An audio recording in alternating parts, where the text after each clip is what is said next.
Gloria sea a Dios. Romanos capítulo 13, hermanos, versículo 11. Romanos 13, verso 11. Y vamos a leer hasta el 14.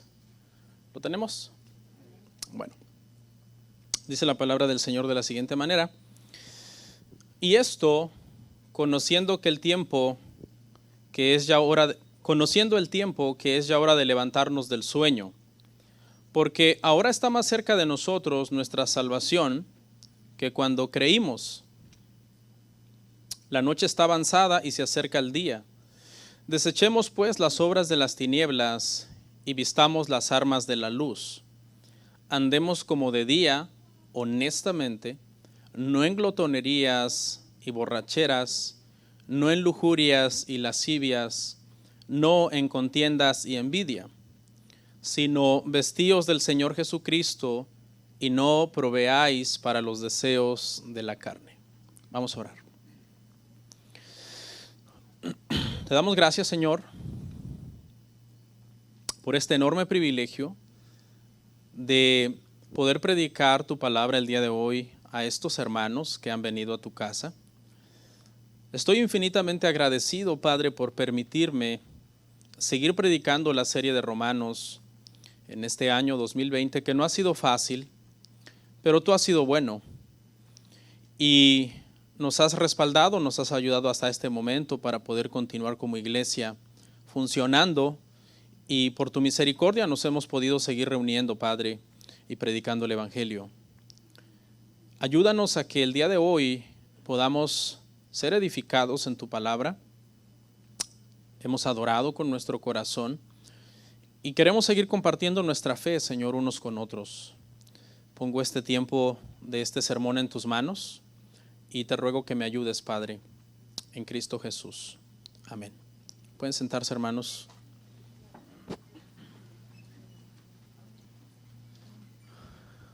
Estamos viendo nuestra serie de Romanos. El día de hoy el tema es el número 38. Romanos parte 38 es el título que tenemos para el día de hoy. Y bueno, después de haber hablado dos temas en Romanos, hermanos, sobre la relación de los cristianos con el gobierno, pues hoy es el último sermón de Romanos 13.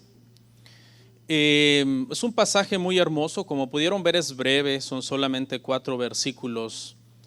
Y en resumen, estos 4 versículos hablan de la santificación que debemos de tener los cristianos y de cómo en todo momento de nuestra vida cristiana debemos de estar listos para el regreso de Cristo.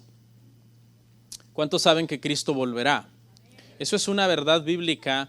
Tú no puedes profesar cristianismo y no creer esa verdad, porque el Antiguo Testamento prometió que Él vendría y vino.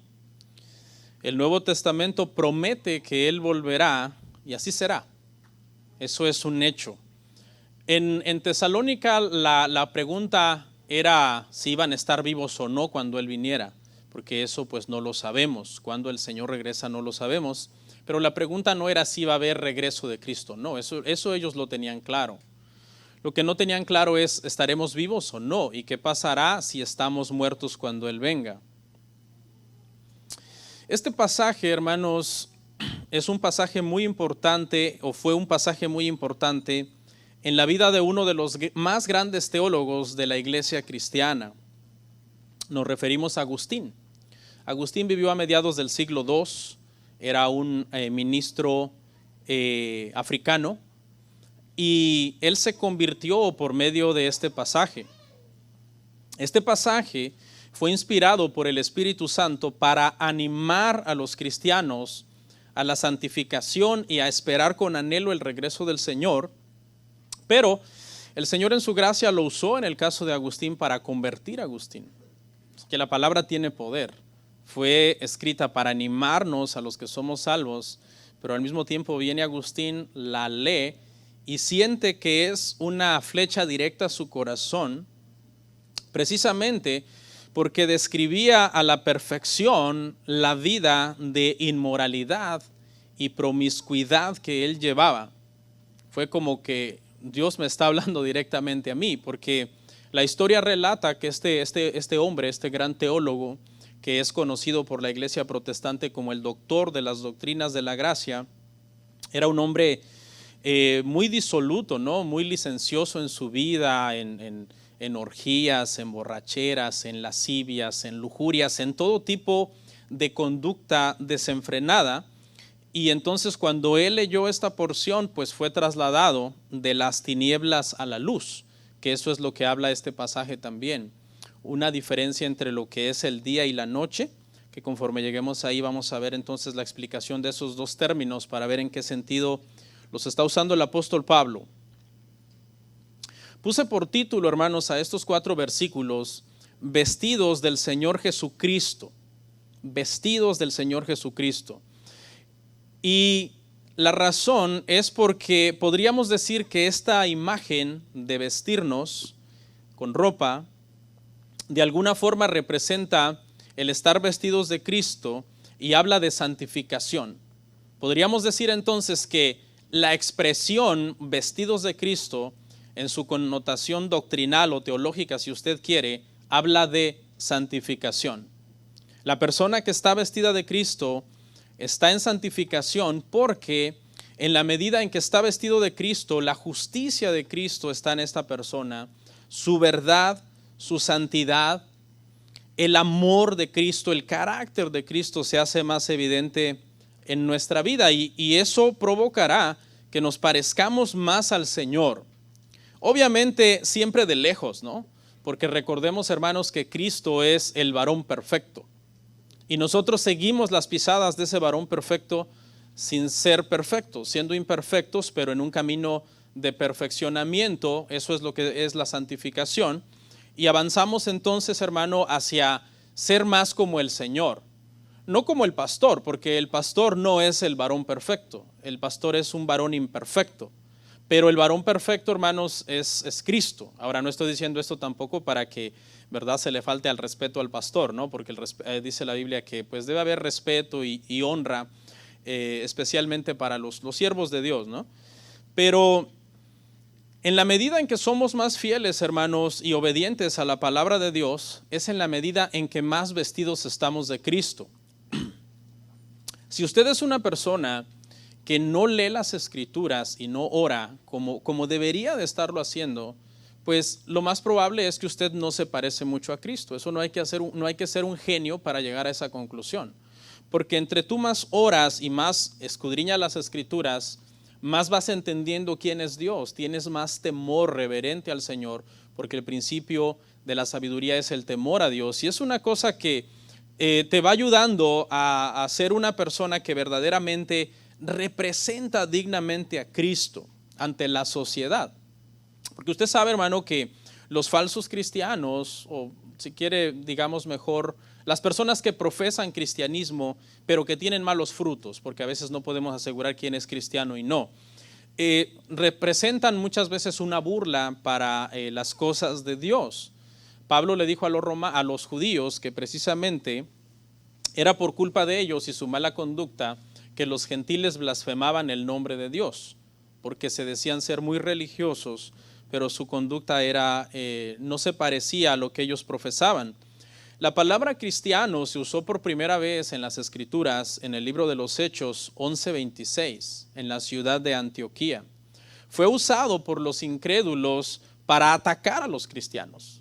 La palabra no nació como un halago, como un elogio. Hoy es un elogio, ¿no? Que alguien te diga, hermano, mis respetos. Yo sé que usted no es perfecto, pero doy testimonio que es usted un buen cristiano.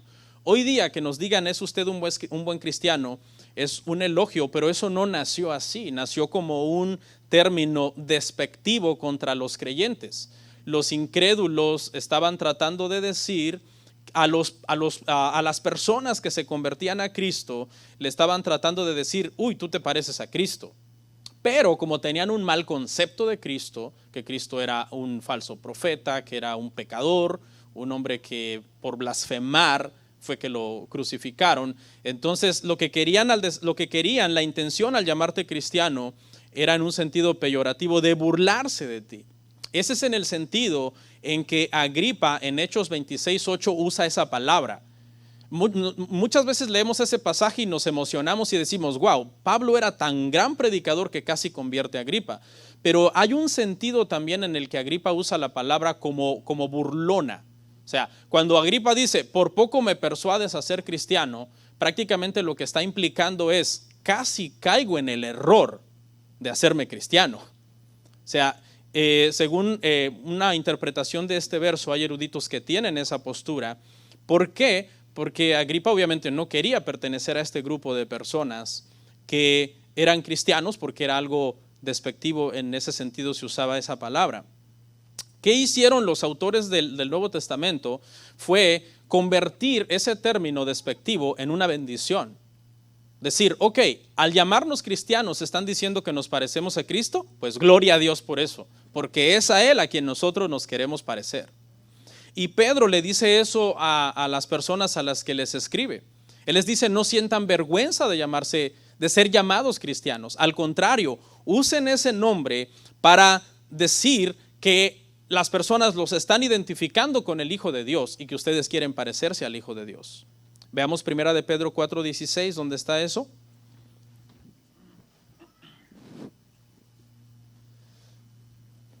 Dice, pero si alguno padece como cristiano, no se avergüence, sino glorifique a Dios por ello. En otras palabras, si ellos te llaman cristiano para burlarse de ti, tú dale gloria a Dios y siéntete privilegiado, porque ellos quizás implican burla, pero en realidad lo que están haciendo es comparándote con Cristo. Dale gloria a Dios por eso. Algo has de estar haciendo bien. En algo andas bien, porque te están diciendo que te estás pareciendo mucho a Cristo. Hermanos, actualmente, y bueno, desde todos los tiempos, siempre ha existido un desprecio especial por los cristianos. Siempre. Dice la Biblia que el mundo nos odia porque lo odió a Él. El Señor Jesucristo, tratando de consolar a sus discípulos, les dijo, tranquilos, cuando ellos los odien y los persigan es porque a mí me odiaron y me persiguieron. Entonces es normal. Hay otro grupo también de gente que también odia a los cristianos, que es excristianos, entre comillas, si quieren le ponemos esa palabra, porque eso no existe, excristianos. La gente que un día profesó ser cristiano o que un día estuvo en una iglesia cristiana, tiene un especial rencor contra los cristianos. No sé por qué, quizás tuvieron algún problema en una iglesia, alguna situación que ellos no han resuelto, pero ese también es un grupo de personas que aborrecen a los cristianos. La gente que un día estuvo en una iglesia, que un día dijo ser cristiano, ahora son prácticamente los peores enemigos de un cristiano, y por lo general van a tratar pues de criticarte, de humillarte, de hacerte sentir mal. Ahora, si ellos tienen razón en sus postulados de que tú eres hipócrita o falso o tramposo o mentiroso o pendenciero, pues arrepiéntete y ponte bien con Dios. Pero si ellos lo que están haciendo es solamente atacarte porque pues odian la luz, entonces dale gloria a Dios por eso. Eso es lo que el apóstol Pedro está tratando de decir, dale gloria a Dios por eso. Te estás pareciendo a Cristo, pero que sea por eso, hermano, que sea por eso que somos perseguidos, porque nosotros queremos honrar a Dios, ser fieles a su palabra, y no por otras cosas inmorales o cosas, hermano, que nos tachen y que nos comprueben. Porque hay otra cosa también, algo bien importante. Cualquiera puede decir algo malo de cualquiera, todos tenemos boca y cualquiera puede decir algo malo de cualquiera, pero comprobarlo es otra cosa también. Okay, entonces eso también es importante. Por eso dice la Biblia, cuando venga una acusación, no admitas acusación contra un anciano a menos que haya 2 o 3 testigos. ¿Por qué? Porque obviamente cualquiera puede decir algo malo de cualquiera. Somos humanos, tenemos boca y hablamos a veces sin pensar y decimos cosas que a lo mejor no son verdad. Este pasaje, hermanos, entonces habla de esta imagen, vestirse de Cristo. ¿Cuántos se vistieron hoy en la mañana? Todos nos vestimos hoy en la mañana. Todos agarramos, nos levantamos, nos pusimos nuestras prendas. Y lo que queremos decir con esto, trayéndolo al plano espiritual, es que de la misma forma que nosotros nos ponemos ropa porque queremos cubrir nuestro cuerpo, de la misma forma también Sería bueno que al levantarnos digamos, Señor, también yo el día de hoy quiero estar vestido de ti. Quiero parecerme más a ti. No es que uno se viste o se desviste, hermanos, de Cristo. Vamos a hablar eso un poco más adelante. Pero hay una diferencia entre el haber sido vestidos de una sola vez y para siempre de Cristo cuando nacimos de nuevo y el estar nosotros vestidos todos los días de Él, es decir, actuando todos los días como Él. Son dos cosas diferentes y lo vamos a ver ahorita conforme avancemos. En la Biblia, hermanos, esta imagen de vestirse y desvestirse es vista como el nuevo nacimiento. Es vista como la santificación, como desechar ropa sucia, ropa inmunda y ponernos ropa limpia, ropa resplandeciente. ¿Ok? La acción de la justificación produce en la persona una nueva vida piadosa. Cuando nosotros fuimos justificados, ¿cuándo fuimos justificados? Fuimos justificados el día que nacimos de nuevo. La justificación es una sola. Una persona no puede estar siendo justificada cada vez que esta persona, hermano, dice, no, pues yo quiero volver a ser cristiano otra vez. No, o fuiste o no fuiste desde un principio. Y si fuiste desde un principio, lo único que necesitas es disciplina, restauración y santificación, pero no justificación. Vamos a ver Colosenses 3, 9 y 10, donde habla de esta figura de vestirse y desvestirse. Dice así, no mintáis los unos a los otros, habiéndoos despojado del viejo hombre con sus hechos, y vestidos y revestido del nuevo, el cual, conforme a la imagen del que lo creó, se va renovando hasta el conocimiento pleno. Entonces, en el momento en que nosotros nacimos de nuevo, fuimos vestidos por Dios mismo. ¿Nos vistió de quién? Nos vistió de Cristo. Esa vestidura es una sola y para siempre. Esa santidad es una santidad que ya nosotros tenemos. Pero hay otra santidad que es la que se va logrando con el paso de nuestro caminar en Cristo, los años que nosotros vivimos en esta tierra.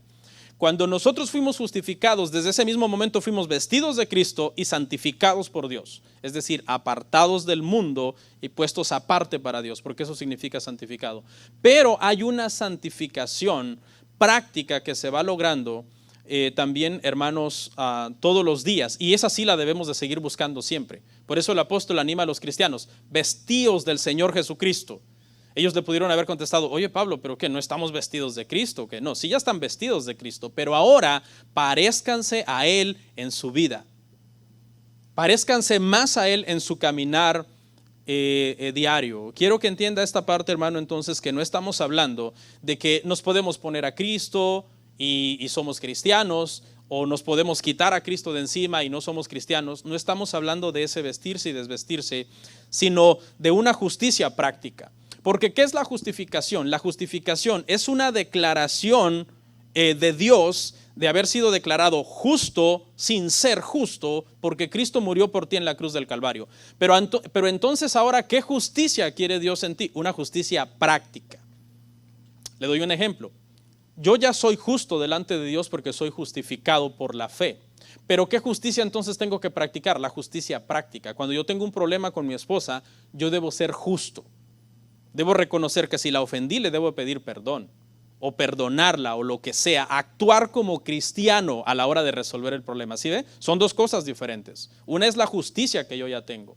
Pero ahora el Señor espera que yo me vista de Cristo todos los días y que yo practique esa justicia en mi vida. Aclarando que esa justicia no salva, obviamente, porque la salvación no es por obras, pero son los meros frutos de ser hijo de Dios. Vamos ahora sí a analizar el pasaje después de una introducción un poco larga. Romanos 13:11. Y esto conociendo el tiempo que es ya hora de levantarnos del sueño, porque ahora está más cerca de nosotros nuestra salvación que cuando creímos. Conociendo el tiempo, dice el apóstol Pablo. Todas las frases que el apóstol Pablo usa en este pasaje están en un sentido de urgencia. Pablo está hablando como urge que hagan esto porque el tiempo es limitado. El tiempo al que está llamando a los cristianos a conocer no es el tiempo cronos, no es el tiempo de, son las 12 del día o estamos en el mes de septiembre del año 2020. Ese no es el tiempo, ese tiempo cualquiera lo conoce. Aquí la palabra que se usa es kairos en el sentido de una época, de una era, de una edad. Y habla de discernir espiritualmente los tiempos que estamos viviendo. El cristiano siempre debe estar discerniendo espiritualmente los tiempos que está viviendo. ¿Qué tiempos estamos viendo? Bueno, desde hace 2000 años estamos viendo tiempos peligrosos. Hay unos tiempos más peligrosos que otros, pero siempre han habido, hermano, tiempos difíciles. Ahorita el 2020 le hemos dado duro, ¿no? Que es el año más malo de la historia.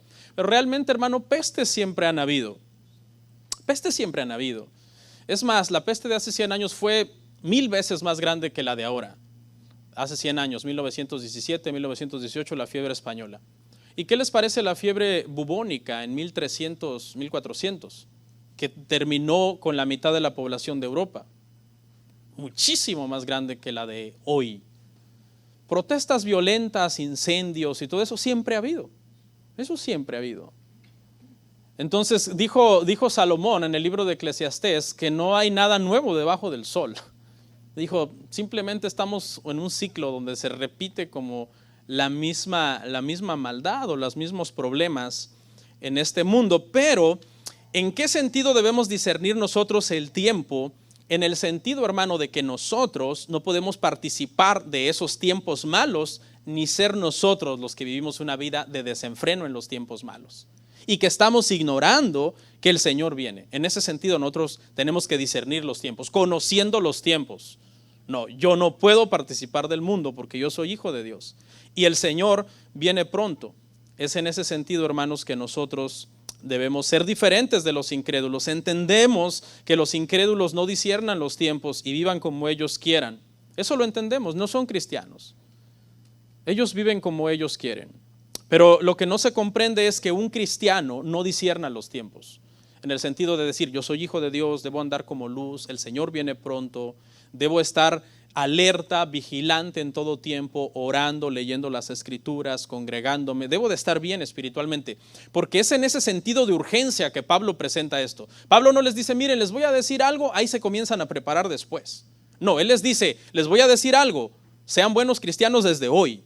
Hoy sean buenos cristianos y no anden en las tinieblas, anden en la luz. No podemos vivir como lo que la filosofía llama, hermanos, ateos prácticos. ¿Sabe qué es un ateo práctico? Un ateo práctico, un ateo absoluto es alguien que niega absolutamente la existencia de Dios, pero un ateo práctico es aquel que cree en Dios, pero vive como si Dios no existiera. Hay muchos ateos prácticos dentro de la iglesia. Tú les preguntas, ¿crees en Dios? Sí. ¿Ves su vida? Un desorden, un caos. Es un ateo práctico. Cree en Dios, pero vive como que Dios no existe. Y eso es, hermano, algo que nosotros como cristianos no podemos caer en ese renglón. Tenemos que conocer los tiempos que estamos viviendo. ¿Qué tiempos? Ahí mismo en el mismo verso, que ya es hora de levantarnos del sueño. Ya es hora de levantarnos del sueño. Y esto habla aquí, obviamente, hermano, es una metáfora, ¿no? Para hablar de apatía, de indiferencia espiritual. Es decir, cristianos que están siendo cristianos, pero están dormidos. Aparte de los que se duermen literalmente en la prédica, no. Aquí estamos hablando de alguien que está dormido, que es cristiano, pero está dormido porque no está vestido de Cristo. No se parece a Cristo, no ora, no lee las escrituras, hace trampa en el trabajo, miente, roba, defrauda, es injusto en su matrimonio, cría a sus hijos alá y se va como plantas salvajes que crezcan como sean, sin instruirlos en la palabra, etc. Entonces, se imagina esto, el apóstol Pablo lo presenta como algo urgente de despierten hace 2000 años, ¿cuánto más urgente no es hoy 2000 años después? Es mucho más urgente. Si el sentido ya era urgente hace 2000 años, ¿cuánto más no nos surge a nosotros decir, yo voy a estar despierto espiritualmente hoy? Estar bien con Dios hoy, a estar vestido de Cristo hoy. El Señor viene pronto. Ningún cristiano, hermano, después de nacer de nuevo debería de pensar de esta forma. Bueno, ya soy cristiano, soy nacido de nuevo. Ahora, eso del crecimiento espiritual lo dejaré para después. O sea, ningún cristiano sano debe de pensar así. Es tanto como que al nacer un bebé que pesa 6 libras, 7 libras, nunca crezca. Y después de 10 años siga igual y los padres digan, no, todo está bien, yo lo veo normal. Ningún padre va a ver eso normal, ¿verdad? Van a saber que hay un problema. Del mismo modo, cuando un cristiano nace de nuevo, por lógica debería de crecer espiritualmente, deseando la leche espiritual no adulterada, la cual nos hace crecer en el Señor. Y eso habla, hermanos, de una comunión con el Señor, de no estar, hermanos, apáticos e indiferentes, dormidos en las cosas de Dios. Dice Pablo que es hora ya de levantarse del sueño. Levántense del sueño. Vea que no es nuevo esto de la apatía, hermano, ni indiferencia espiritual, no es nuevo. Hay gente que a veces me dice, ay, pastor, a veces, especialmente los hermanos del grupo de adoración, alguna vez alguno de ellos me ha comentado, ay, pastor, cómo cuesta adorar cuando le veo la cara a fulano que está dormido. Pastor, ¿por qué a veces cuando estamos cantando cuesta tanto meterlos a los hermanos en la adoración? Se ven tan apáticos, tan indiferentes. No es nuevo. Ya en el siglo I, Pablo le hace un llamado a ciertos hermanos que estaban medios adormitados, que llegaban así a la iglesia como arrastrando los zapatos, literalmente, ¿no? Pero aunque el sentido es metafórico y está hablando de que no tenían comunión con Dios, no se parecían a Cristo como debían de haberse parecido. No es nuevo entonces. ¿Qué es estar dormido literalmente, hermano? Por lo menos hay 3 aspectos que podemos ver al dormir literalmente. Una persona que está dormida, literalmente estamos hablando ahora en el campo de lo literal, está inactivo. O sea, no está haciendo nada productivo. Alguien dice, no, pero sí está descansando, recuperando energía. Sí, en ese sentido yo lo entiendo, pero me refiero a la cuestión de hacer cosas. Una persona que está dormida literalmente está inactiva. La segunda cosa es que está inconsciente de lo que está pasando alrededor. Tú no estás consciente de lo que está pasando alrededor. Estás profundamente dormido en tu cuarto. Quizás tu esposa en ese espacio que tú dormiste limpió el baño y tú no fuiste consciente de eso. Te despiertas, vas al baño y lo encuentras limpio. Dices, uy, está limpio. No fuiste consciente de algo que pasó a tu alrededor y también no tienes ninguna capacidad de respuesta a lo que está pasando a tu alrededor. No tienes capacidad de respuesta.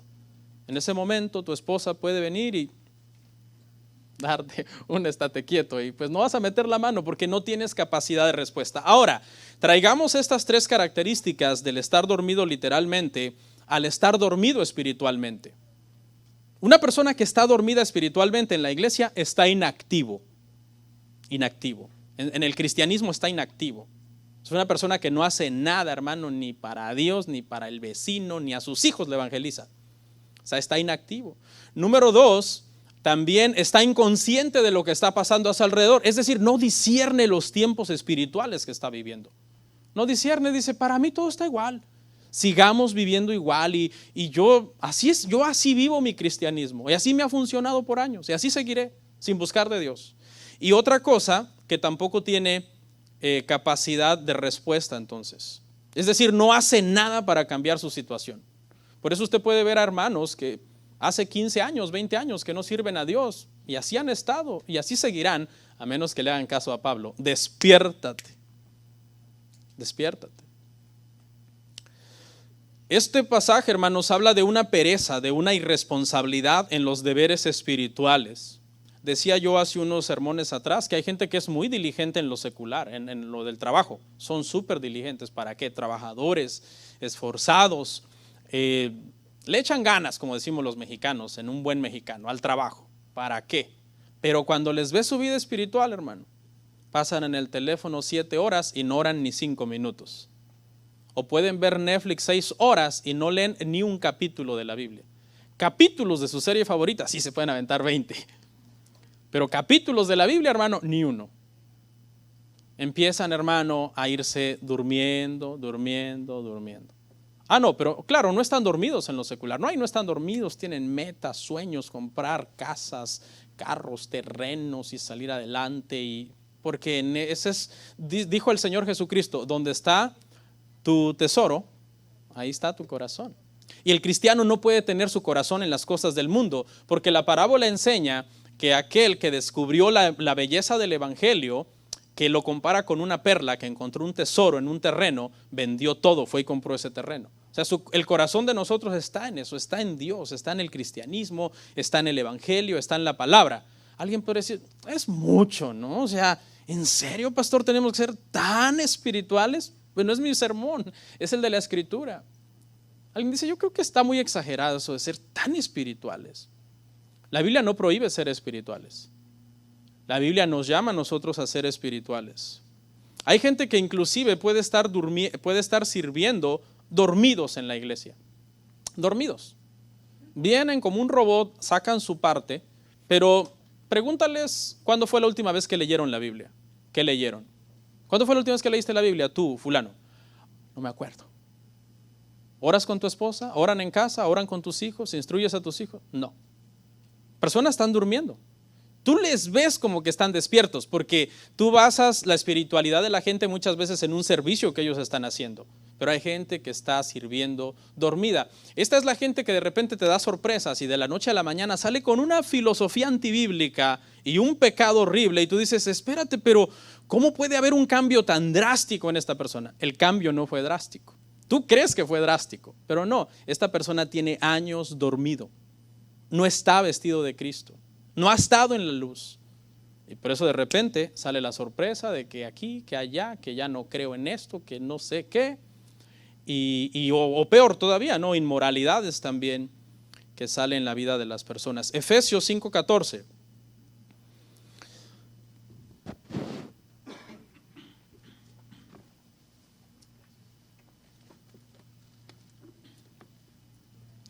Por lo cual dice, despiértate tú que duermes y levántate de los muertos y te alumbrará Cristo. Y este pasaje, hermanos, está dirigido a cristianos que están dormidos, que han perdido el interés por las cosas de Dios. Espiritualmente tienen una pereza, hermano, que si agarran una Biblia en la mesa con una taza de café, se acaban el café, pero no acaban ni un versículo de la Biblia. Una pereza, hermano, grande. Se arrodillan, hermano, y al minuto están roncando. Se pueden levantar y ir a hacer una casa, hermano, desde las bases, instalarle todo, pero espiritualmente, hermano, es una pesadez. No pueden con ello, hermano. No es justo, hermano, que un cristiano llegue a ese nivel. Después resultan los pecados y eso trae una destrucción total, especialmente los pecados sexuales a la familia. Terrible. ¿Qué es lo contrario, hermanos, de un cristiano dormido? Es un cristiano vigilante.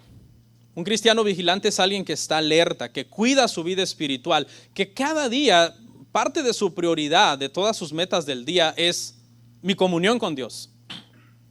Mi comunión con Dios es prioridad. Cada día, hermano, su comunión con Dios debe ser prioridad. Está bien si usted no lee la Biblia una hora, no lee una hora, pero comunión con Dios cada día. Por ejemplo, leer la Biblia una vez al año es una muy buena meta, muy buena meta. Media hora al día que la leas, la terminas. Es una muy buena meta, te ayuda, aprendes de la palabra, te confronta la palabra también con tus fallas, con tus pecados, con el área donde todavía te falta más santificación. Oras al Señor. Fíjese, hermano, que cuando uno ora, se le abre mucho la mente a uno, hermano, a entender las Escrituras. Porque también no podemos caer en el error de ser solo estudio. No, yo quiero estudiar mucho y hacerme un erudito en esto, porque eso nos puede hacer orgullosos. Tenemos que orar siempre.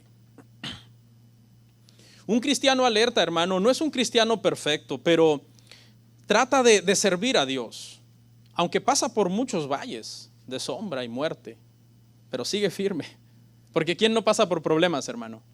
¿Quién no ha tenido problemas este año? Todos hemos tenido problemas. Yo tengo un montón de problemas, hermano. Aquí usted me ve todos los domingos predicando y todo. Yo tengo un montón de problemas, un montón. Yo los voy con el Señor, con la ayuda de Dios, voy lidiando y avanzando. Y digo, tengo que seguir. Hay lunes que a veces por alguna situación, un problema, yo digo, tengo que estudiar y hacer mi sermón de Romanos. Mi carne a veces me grita que no, pero yo tengo comunión con Dios, digo, yo tengo que seguir adelante. Tengo que seguir, no hay marcha atrás. No hay marcha atrás en el cristianismo, hermanos. La carne te va a engañar, que dejes, que ya no sigas, que hagas un papel de víctima, que nadie te quiere, que nadie te apoya, que nadie te ama, que nadie te llama. Eso no está bien, hermano. Porque tú no estás siguiendo al pastor. ¿Tú a quién estás siguiendo? A Cristo. ¿Sí o no? Pues a mí no me siga, hermano. Es cierto, la Biblia dice, dijo Pablo, sed imitadores de mí como yo soy imitador de Cristo, pero porque Pablo era un verdadero imitador de Cristo. Pero no vas a andar imitando al pastor en sus errores, en sus fallas. Si tú estás pasando por un valle, por un desierto, por una situación difícil, póstrate y pídele ayuda a Dios. ¿Qué crees que te va a decir Dios? No, yo sé que tú quieres seguir adelante y que necesitas fuerzas para seguir, pero no te las voy a dar. No, claro que no, Dios no te va a contestar así. Tú te postras, te arrodillas, le lloras al Señor, lees su palabra, le dices, Señor, ayúdame, estoy en un valle. ¿Qué te va a decir el Señor? Te va a ayudar. Te va a dar otro empujoncito otra vez para que vuelvas a retomar el camino y la actitud. ¿Sabe qué he aprendido de los problemas? Que a los problemas a veces no hay que ponerles toda la mente. Hay que como lidiar con ellos un rato, una media hora, darles cabeza y todo, y luego ponerlos en espera y ponerte a hacer tus deberes y tus cosas espirituales que tú tienes que hacer. Porque si nosotros dependemos, hermano, de que nuestra vida esté bien a la perfección para buscar a Dios, entonces estamos condenados a que tarde o temprano, en lo que nos resta de vida, va a llegar un problema que va a ser lo suficientemente grande como para hacernos apartar del camino. Porque ¿a quién no nos esperan malas noticias en un futuro? A todos nos esperan malas noticias en un futuro. Diagnósticos de enfermedades terribles en la familia, muerte y muchas otras cosas. Continuamos ahí. Ahora está más cerca de nosotros nuestra salvación que cuando creímos. Esto no quiere decir que estos hermanos eran medio salvos y entonces ahora se iba como acercando más su salvación a completarse, sino que habla del proceso, hermanos, de la redención completa. ¿Cuál es la redención completa? Le explico. A veces no ahondo mucho en estos detalles porque son cosas que hemos predicado mucho, ¿no? A lo mejor hay nuevos que se quedan un poco como, espérate, ¿qué es eso de la redención completa? Acuérdese que cuando nosotros fuimos salvos, lo que fue redimido completamente fue nuestra parte espiritual de nosotros. Nuestro cuerpo no fue redimido completamente. Esa es la razón por la que todavía pecamos. Pero un día nosotros vamos a morir y entonces ese cuerpo va a ir al sepulcro. Y cuando el Señor regrese vamos a ser glorificados, porque este tema habla de la venida del Señor. Por eso dice, nuestra salvación está más cerca que cuando creímos, porque está hablando de eso. Está hablando del día que el Señor regrese y nuestro cuerpo sea resucitado, tengamos un cuerpo glorificado y entonces será un cuerpo perfecto sin pecado. Y eso es lo que esta parte que está un poco compleja quiere decir. Algunos usan esta parte para decir, ya ves, la salvación es un proceso en donde tú tienes que bautizarte y luego tienes que hacer ciertas obras y luego tienes que tomar ciertos sacramentos para que esos sacramentos te den más gracia y esa gracia más salvación. Mucha gente entiende esto así, pero esto no habla de eso, habla de la redención total, porque en el contexto está hablando del día del Señor, de la venida del Señor.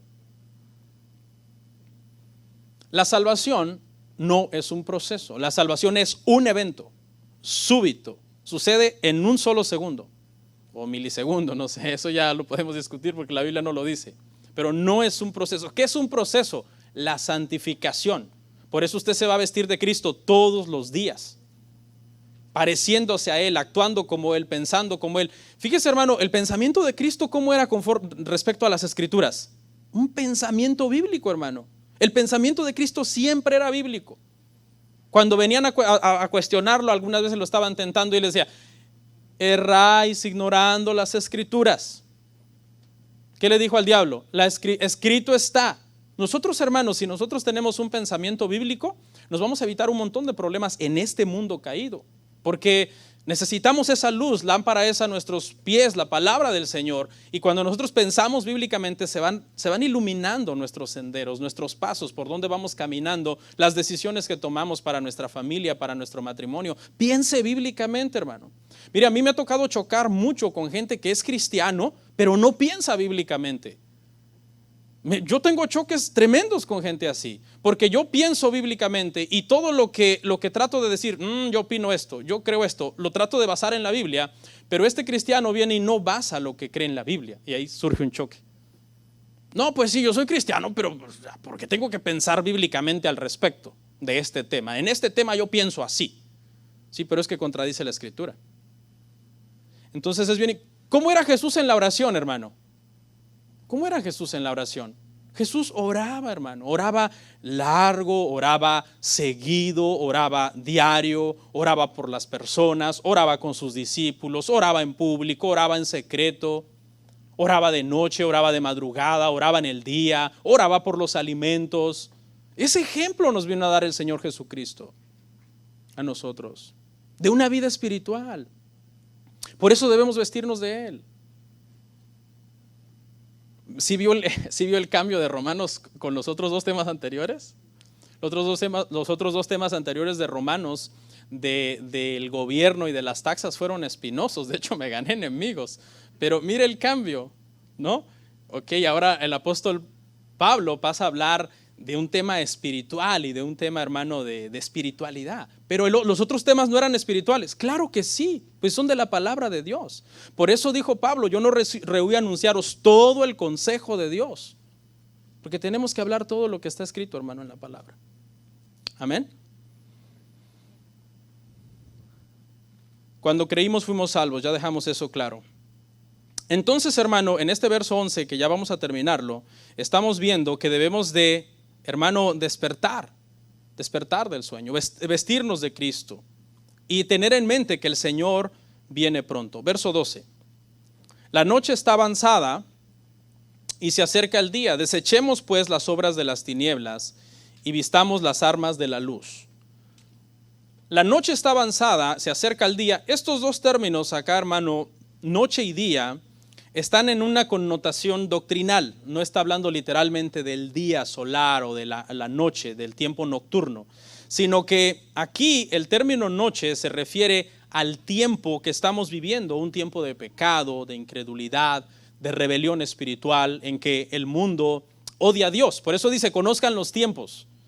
Y Pablo llama aquí a toda esta era, desde que Cristo ascendió hasta que Cristo regrese, toda esa era, todo ese tiempo, Kairos, dijimos que era edad, era, época, Pablo la llama noche. Y lo que quiere decir es que es una época de rebeldía, de pecado de los incrédulos. Pero nosotros no deberíamos participar de las obras de las tinieblas, claramente está. No participéis de las obras de las tinieblas, sino reprendedlas. ¿Ok?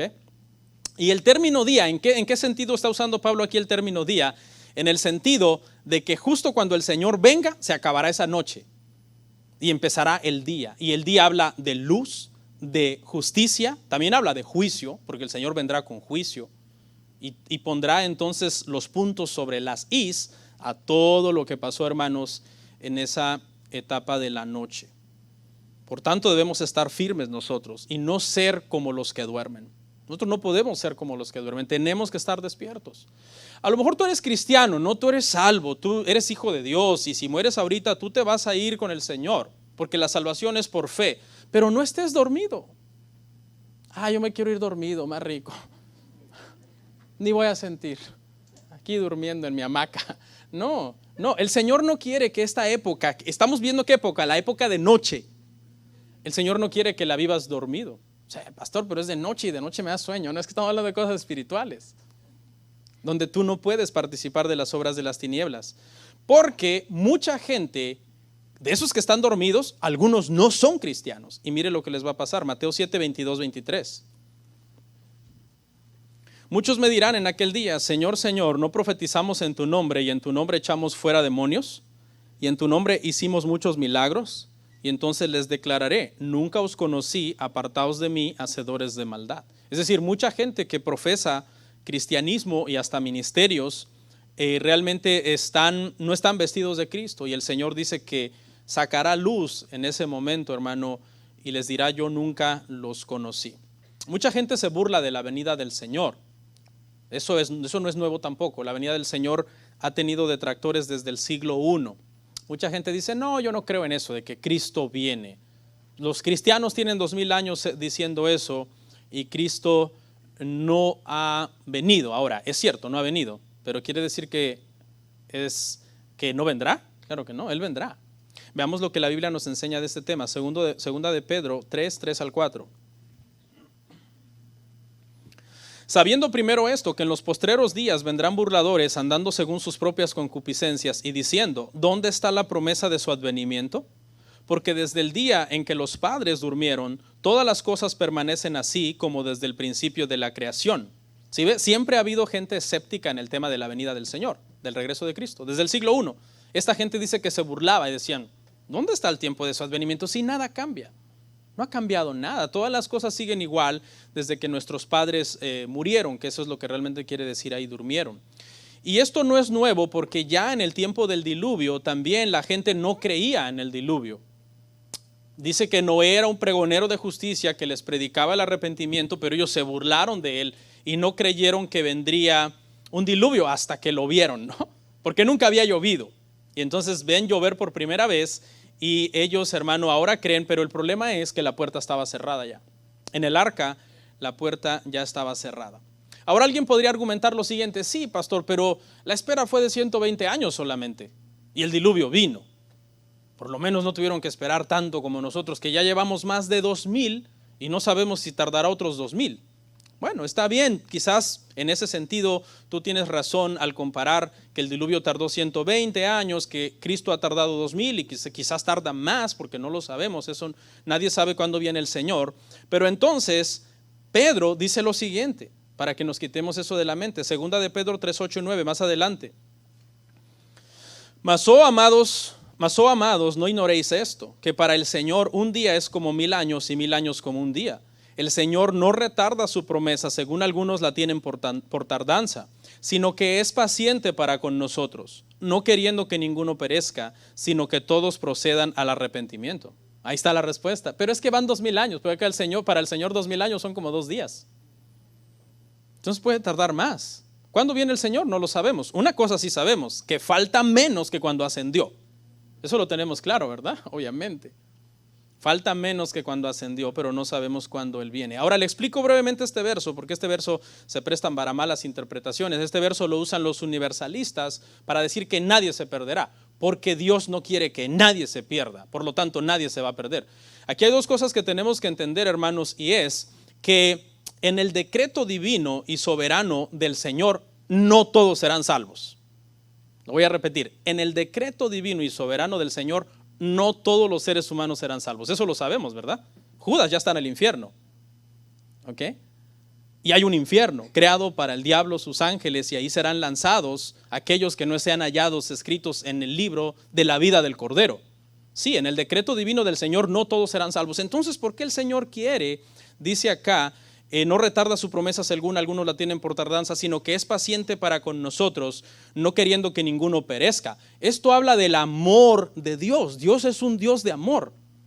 Dios no quisiera que las personas vayan al infierno, pero se les va a predicar el evangelio a las personas.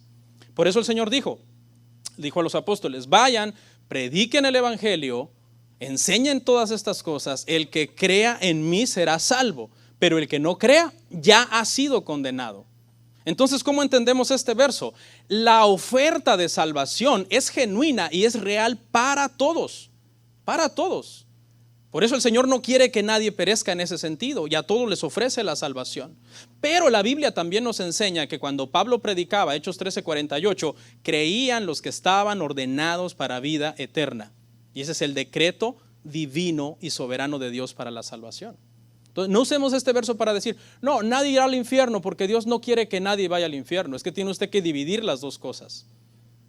Una cosa que la Biblia enseña claramente, que habrá gente en el infierno, porque para eso está ahí el infierno, ¿no? Y otra cosa que nos enseña que Dios es bueno y que hace llover sobre justos e injustos y que sale el sol sobre buenos y sobre pecadores, lo que se conoce como gracia común. Volvamos a nuestro verso de Romanos 13:12. Desechemos pues las obras de las tinieblas y vistamos las armas de la luz. Vistamos las armas de la luz. Entre más se acerca, hermanos, el día del Señor, el regreso de Cristo, el consejo aquí es este: ok, cada día falta menos para que el Señor venga, entonces cada día límpiate más, porque eso es lo que dice Apocalipsis: el que esté limpio, límpiese más. Entonces esto desmonta esa teoría de que yo ya soy cristiano y voy a vivir como quiera. No, porque la obligación del cristiano es: el que esté limpio, límpiese más. Porque el que se limpia más se está vistiendo de Cristo todos los días. Y el que se viste de Cristo todos los días se parece más a Cristo. Y Él es el varón perfecto al que nosotros debemos seguir. Por lo general, un cristiano que se cuida y se consagra al Señor no incurre en pecados horribles. Eso es una ley. Por lo general, un cristiano que se cuida, que ora, que cuida a su familia, que cuida la palabra, el servicio a Dios, su integridad, no cae en pecados horribles, pero todavía comete pecados. Todavía comete pecados porque todavía no ha sido perfeccionado. Dios aborrece el pecado en general, pero hay un pecado que es muy aborrecible y que es el pecado horrible de los cristianos. ¿Por qué? Porque este pecado no representa a Cristo. Nosotros debemos andar en luz, no contristar al Espíritu Santo de Dios, con el cual fuimos sellados para el día de nuestra redención. Entonces sí cometemos, ¿verdad, hermano? Dicen por ahí, entre comillas, pecadillos, ¿verdad? A veces uno se pasa con los hijos a la hora de reprenderlos, o en el matrimonio se te fue la mano, o por ahí en alguna cosa. Pero inmediatamente, como tienes comunión con Dios, eres reprendido, corriges. Y aquí las tinieblas, hermano, es sinónimo de pecado en este pasaje. Tinieblas, el sinónimo es pecado. Y lo que quiere decir literalmente el apóstol Pablo es que obviamente las estadísticas demuestran esto. Fíjense que la Biblia es tan real que dice verdades hasta en otras cosas, ¿no? Pero las estadísticas dicen que la mayor parte de crímenes se cometen de noche. O sea, estoy hablando ahorita en términos literales. Por ejemplo, los que van a robar un banco dicen, bueno, escojamos qué noche vamos a ir a robar el banco, por lo general de noche. O alguien que va a asesinar, o alguien que va a hacer alguna cosa. ¿Por qué? Porque en la noche buscan, obviamente, perderse entre la multitud, no ser reconocidos. Y esto traído, obviamente, hermanos, al plano espiritual, pues quiere decir que no andemos, hermano, en las tinieblas, sino que vistamos, dice ahí, las armas de la luz. Las armas están hechas para proteger, para defendernos. Y lo que quiere decir acá es que cuando venga el pecado a atacarnos, nosotros debemos estar listos para presentar defensa. Debemos estar en guardia cuando viene, por ejemplo, una tentación viene a tu mente. Vamos a suponer que tú antes de ser cristiano, una de las cosas que más batallabas era la lascivia, la lujuria, que vamos a llegar ahí. La lascivia, la lujuria, eran tu talón de Aquiles. Vienes, te conviertes a Cristo, obviamente hay recuerdos que van a quedar en tu mente para siempre, y todavía ya siendo cristiano puedes traer imágenes o cosas a tu mente que obviamente no glorifican a Dios. Pero ¿qué haces con esos pensamientos? ¿Los entretienes o los desechas? Porque eso va a determinar qué acción vas a tomar después de haber tenido ese mal pensamiento. Un ejemplo, eras adicto a la pornografía antes, y ahora te quedas en casa solo, no está tu esposa, no están tus hijas, no está nadie, no están tus hijos, y te viene a la mente, estás a 2-3 clics de mirar pornografía. ¿Qué te cuesta? ¿Te puede venir eso a la mente? Sí, porque eres humano, la mente es muy, muy rápida, es más rápida que la electricidad quizás. ¿Qué vas a hacer? Dice, vistamos las armas de la luz. Tú inmediatamente lo identificas, como tú oras, lees la palabra, estás en comunión con Dios. Tú dices, esto no es de Dios, esto me va a lastimar, esto me va a dañar. Esto es un pecado, es algo sucio, es algo que no puedo traer esta inmundicia a mi hogar. No puedo estar oyendo o viendo estas cosas inmundas en mi casa. Entonces, ¿de qué va a depender? De qué tan armado tú estás espiritualmente. ¿Cómo usas tú las armas de la luz para pelear contra esos pensamientos? Pero ¿qué pasa si tú no tienes ninguna arma? Porque tú no oras, tú no buscas de Dios. Pues lo más seguro es que siempre le vas a estar diciendo a tu familia misteriosamente que tú no tienes ganas de ir al cumpleaños. Oh, ve tú, vayan ustedes. Viejo, vamos al parque con los niños. No, ve tú. Dice por ahí un dicho que el hombre que misteriosamente siempre quiere estar en la casa, a veces a saber qué se queda haciendo en casa. No quiero meter cizaña ni nada, hermanos, ¿ok? Pero cuiden su vida espiritual, hermanos. Cuiden su vida espiritual. Hace años a una persona que no de esta iglesia ni nada, pero su esposa lo descubrió en eso. Con razón nunca quiere salir conmigo. Con razón yo siempre ando sola con los hijos y vamos aquí, vamos allá y parecemos huérfanos. Pues si mira lo que te quedas haciendo en la casa. Entonces, con esto no quiero decir, hermanos, que todos los días a patadas lo vas a sacar. No, te vas conmigo, porque a saber qué te quieres quedar haciendo. A lo mejor está cansado, tiene coronavirus, qué sé yo, déjenlo en casa.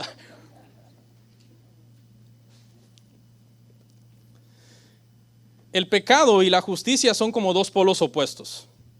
Si caminas rumbo a uno, te alejas del otro, y viceversa. Si tú caminas hacia Cristo, te vistes de Cristo, caminas hacia la justicia, por naturaleza el pecado pierde su fuerza. El pecado pierde fuerza. Cuando tú estás bien espiritualmente, Él viene, pero tú estás fuerte. Y puedes usar las armas de luz para pelear. Verso 13. Andemos como de día, honestamente, no en glotonerías y borracheras, no en lujurias y lascivias, no en contiendas y envidia. Andemos como de día, dice honestamente aquí, porque dijimos que la noche es sinónimo de pecado y el día es sinónimo de luz, de justicia, pero también dijimos que noche representa la época que estamos viviendo hasta que el Señor venga y el día representa el momento en el que el Señor regrese. Honestamente, es decir, hermanos, ¿hay algún cristiano perfecto en el mundo? No, pero por lo menos tratemos de ser honestos. Porque en eso sí hemos sido llamados, andemos honestamente. Y lo que quiere decir es que reconozcas tus pecados, que pidas perdón, que busques santificación, que busques la reconciliación con los demás, que ames a Dios, que ames a tu prójimo, que estés en una lucha constante. Porque nosotros no podemos dormirnos contra el pecado, hermano. Nosotros tenemos una lucha contra el pecado hasta el último aliento que demos en el lecho de muerte y expiremos. Ahí se va a acabar esa lucha. Nuestro espíritu, nuestra parte espiritual va a estar con el Señor, nuestro cuerpo va a ir a la tierra, no va a tener ninguna acción más ya pecaminosa y cuando sea resucitado y glorificado va a ser perfecto, unido al espíritu, vamos a pasar la eternidad con el Señor. No más pecado, por eso carne y sangre no entrará al cielo, no habrá pecado, no habrá maldad allá. Pero también vivamos una vida agradable ante los hombres, ¿verdad, hermano? Porque alguien dice, no, yo trato de vivir una vida honestamente ante Dios y los hombres que digan misa, a mí no me importa lo que digan los demás. No, la Biblia dice que los que somos cristianos debemos tener buen testimonio con los de adentro, con los de afuera. Buen testimonio con Dios, sin tener nada que ocultar. No somos perfectos, hermano, como cristianos, pero seamos honestos. Mire los pecados que menciona. La lista no es exhaustiva, porque hay un montón de pecados, pero es representativa de cosas en las que nosotros no deberíamos participar. Glotonerías y borracheras, y vienen en pares. Glotonerías y borracheras, lujurias y lascivias, contiendas y envidias. Son 3 pares de pecados en sí. Glotonería, la primera. La palabra griega, hermano, es komos, así como se oye solo con K. Por eso muchas veces glotonería se relaciona con comer, porque viene de komos. Pero realmente en la etimología de la palabra no se refiere a lo que nosotros entendemos hoy por glotonería. Nosotros le llamamos hoy glotón o que una persona está participando en glotonería cuando come demasiado. Come demasiado y por lo general se refleja en el peso, ¿no? Eso es una ley. Obviamente, porque la materia no se crea ni se destruye, solo se transforma, manteniéndose siempre constante. Esa es una ley de la física.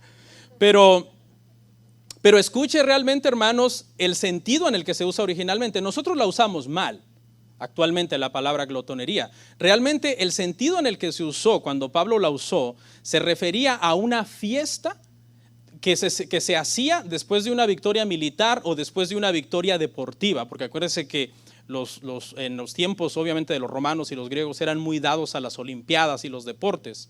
Y entonces glotonería describía una especie de juerga y de parranda para celebrar una victoria que por lo general terminaba en actos inmorales. Actos inmorales, en una serie de prácticas y cosas, hermano, que incluían borracheras, que incluían sexo, que incluía escándalos de adulterio, ¿no? De hecho, todavía sigue pasando eso, que algunos equipos deportivos, en mi país ha habido escándalos de eso, que cuando nuestra selección nacional tiene alguna victoria, que es muy raro, se van los jugadores y hacen una glotonería, es decir, una fiesta para celebrar. Y después sale a luz que se filtraron fotos que anduvieron haciendo a saber qué cosa. Ese es el contexto en el que se usaba esa palabra glotonería en el siglo I. Nosotros dije yo que la usamos hoy en el sentido de que una persona come sin control y está relacionada, ¿no? Porque esas personas perdían el control en esa fiesta y la persona que come sin control, pues también pierde el control de la comida. Ya no es su cuerpo el que manda, sino ahora el deseo que el cuerpo tiene por la comida. Ya no es la persona la que tiene el control de sí mismo. Pero este pecado no viene solo y viene con borracheras, porque están relacionados. Esas fiestas de glotonería sin freno, salvajes, por lo general terminaban en el uso excesivo entonces de bebidas alcohólicas. La palabra griega para borracheras es mete, de donde viene lo que es etílico, metílico, que son tipos de alcohol. Y se refiere, escuche, este es un tipo de borrachera especial. Gente que se intoxica intencionalmente para no estar sobrio. O sea, lo que están es tratando de huir de una realidad. O sea, ni siquiera es tanto que digan, ay, me gusta mucho el sabor de esta bebida alcohólica. No, sino yo lo que le tengo miedo es a esta realidad. Yo le tengo miedo a mi realidad, a los problemas que tengo, al mañana. Estoy ansioso por el futuro. No sé qué va a pasar con mi vida. Yo lo que no quiero es estar consciente de mi realidad. Y esa es una verdad, hermano, de por qué mucha gente son alcohólicos el día de hoy. Los alcohólicos son personas que pagan por su propio veneno, que destruyen su propia salud, que destruyen a sus hijos. Los hijos de alcohólicos son niños huérfanos de padres vivos, porque esos padres alcohólicos están siempre ausentes aunque estén presentes, porque ellos no le tienen miedo a la realidad de enfrentar los problemas de la vida. Y eso es terrible, hermanos. Cuando una persona se vuelve esclavo del vino, eso se expone a grandes peligros. Los borrachos no miden el peligro. Hay un verso que dice que los borrachos dicen, me golpearon y no me dolió, porque está sedado tanto alcohol. Entonces son dos pecados que van juntos y son muy, muy destructivos. Lujurias, la palabra es coite, con K, así como suena, y se refería o hace alusión a una cama, un dormitorio. Implica relaciones inmorales, relaciones íntimas inmorales con otra persona. No relaciones permitidas, porque acuérdese que el sexo, hermano, no es del diablo, el sexo es de Dios, fue creado por Dios. Y hay relaciones íntimas permitidas y bendecidas por Dios, de hecho mandadas. Todo aquel que no tiene el don de continencia es mandado por Dios a ejercer ese tipo de relaciones. Por eso le dice a los solteros, si se están quemando, ¿qué les dice? Cásense, cada quien tenga su propia mujer. ¿Ok? Pero aquí esta palabra coite habla de relaciones prohibidas. Y en la Biblia hay una lista grande de relaciones sexuales prohibidas. Grande. Por ejemplo, las relaciones sexuales en el noviazgo se llaman fornicación. Las relaciones sexuales con familiares se llaman incesto. Las relaciones sexuales con animales se llama bestialismo. Las relaciones sexuales con personas del mismo sexo se llama homosexualismo. Las relaciones sexuales con menores de edad se llama pedofilia. Las relaciones sexuales por la fuerza se llama violación. Las relaciones sexuales con el amante se llama adulterio. Las únicas relaciones sexuales por Dios permitidas y bendecidas es entre un hombre y una mujer que están casados y se llama matrimonio. Y luego sigue lascivias y la palabra griega es aselgeia y habla de tener accesos desvergonzados, conductas sin moderación. Se refiere a un libertinaje sexual que no tiene pudor. Por lo general siempre hemos dicho que los hombres somos los lascivos, porque usted sabe, a veces nosotros entendemos esta palabra de lascivo de alguien que mira a las demás personas siempre en una connotación sexual, pero que implica pensamientos inmorales. Ahora, ¿quién no puede tener un mal pensamiento sexual, hermano? O sea, es bien difícil eso. Yo una vez conocí a una persona que me dijo, le pregunto, ¿usted nunca ha tenido un mal pensamiento sexual? Dice, nunca. Digo, nos vamos a hacer su nicho y le ponemos sus veladoras, porque yo nunca he conocido a alguien como usted. ¿A poco no me diga, pastor, que usted alguna vez ha tenido un... Pues claro, pues soy de carne. Lo que pasa es que yo no entretengo esos pensamientos ni le doy rienda suelta, sino que les pongo un alto y digo, no, esto no está bien. Esto yo no puedo seguir meditando en esta maldad en mi mente, porque la Biblia dice, ay de aquel que acostado en su cama medita sobre una maldad y llegado el día va y lo hace. Entonces tenemos que cortar con eso, hermanos. A raíz de la caída, hermanos, no somos perfectos. A raíz de la caída podemos tener pensamientos algunas veces que no glorifican a Dios y que son inmorales. Y siempre hemos dicho, ¿verdad?, que un hombre que voltea a ver a una mujer provocativa es un lascivo, ¿verdad? Siempre hemos dicho eso. No, ese hombre volteó a ver a una mujer que está vestida de una forma incorrecta y es un lascivo. Pero yo creo que también cuando una mujer se viste de forma incorrecta también es lasciva. Ay, Señor, ayúdame. ¿Por qué? Porque el hombre es lascivo porque la codicia y ella es lasciva porque le gusta ser codiciada. Ahora alguien diría, no, pero usted ¿cómo sabe que ella se viste para ser codiciada? Bueno, entonces que sea más recatada, más pudorosa, más modesta. La palabra modestia, hermanos, y la palabra pudor en la raíz original significa dejar las partes íntimas del cuerpo para exponerlas solamente en la intimidad con la pareja. Eso es lo que significan esas palabras, modestia y prudencia, decoro, hablando en el tema del vestir, del código de vestimenta, porque la Biblia habla también, hermanos, de códigos de vestimenta. Pedro habló de ese tema. Y la Biblia marca ciertos códigos de vestimenta también para los cristianos, obviamente sin caer en cosas antibíblicas y legalistas, pero sí hay un código. Eso no podemos negarlo. O sea, usted no me puede decir a mí, pastor, no hay un código de vestimenta en la Biblia. Sí hay. Sí hay. Y es la modestia y el decoro. Ahora, no estoy justificando al hombre. No estoy justificando al hombre. Nosotros los hombres, la mujer puede pasar semidesnuda y si somos buenos cristianos, tenemos que voltear por otro lado. O sea, no estoy justificando al hombre, ella tiene la culpa, que el hombre se deleite ahí, se le vayan los ojos. No estoy justificando al hombre. La mujer puede ir con prendas diminutas y semidesnuda y tú tienes que voltearte por otro lado. Porque uno no puede, hermanos, decir, no, pero es que ¿para qué enseñan? Y la mujer puede decir, pero es que la que no enseña no vende. O sea, todas esas son filosofías. Todas esas, hermanos, son filosofías del mundo. No traigamos filosofías del mundo al cristianismo. No traigamos filosofías del mundo al cristianismo. Hermano, ahorita el movimiento feminista, usted sabe cómo está de fuerte, ¿no?